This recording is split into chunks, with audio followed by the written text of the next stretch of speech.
Hi everyone, my name is Anthony Panciocco and I'm the Director of Child Care Services here at the Southern District YMCA. I came on in January of this year and it's been a busy 4 months to say the least, so I'm excited to share some of the challenges, successes, and goals that school age childcare has with you guys. So we'll start off with some challenges, we'll get those out of the way.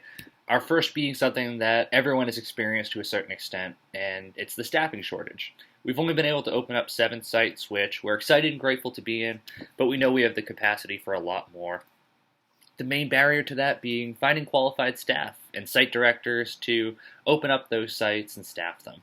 So we're hoping that after a summer of recruitment and onboarding that we'll be able to get into more sites, and I'll talk a little bit about that when I get to our goals section. Our next challenge is COVID limiting our community building efforts. It's been really hard to create a community, one, when we're at these satellite sites around the seacoast housed in these schools, but also because we haven't been able to have too many events. We haven't been able to have our parents and families into our programs to meet each other, to meet our staff, and that's a really big part of what we want to do in fostering a positive culture and community. Our last challenge is a turnover in leadership. So I was fortunate to come on in January, and it's a little bit difficult, in the middle of the year to maintain consistency across the program when you're having, your staff report into somebody different, stakeholders learn somebody new. That's a challenge that hopefully will be easier going forward. Now for some fun stuff, we have our successes.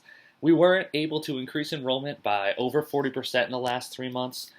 A big part of that was being able to open 2 additional sites, and then we've also been able to onboard some program assistants and site director and group leaders. To be able to increase enrollments in some sites that we were already in. So we're kind of building that community back up and being able to serve as many students and families as we can.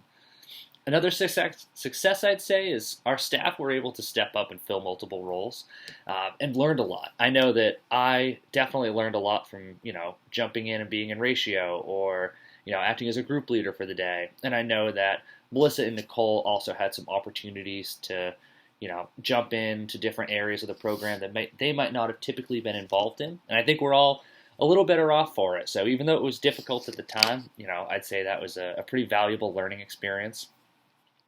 And we also had high program quality. I think that's a big testament to Melissa and Nicole that we're able to provide a really positive experience for these kids and families, even though we were short-staffed, even though everyone was wearing, multiple hats.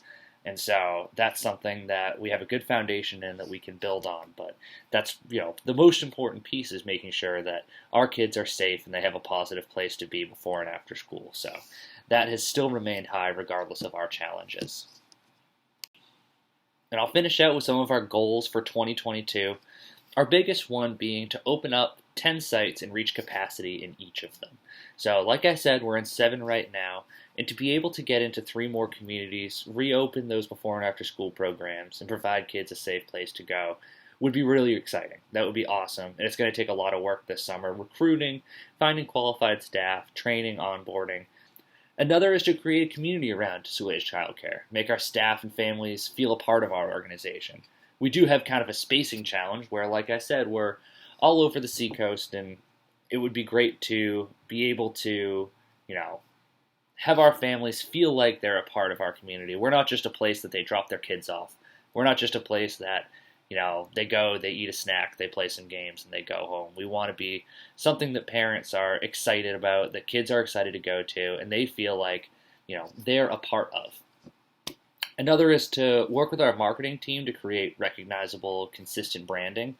That's something that we've lacked a little bit, and it's exciting to be able to work with Michael on how to make sure that people know that we're a Y organization. We're not a school organization. We're not a random after-school program that's just housed at the Y. We're a Y organization with Y standards and Y values, and those are upheld in, how we live our daily lives at these sites.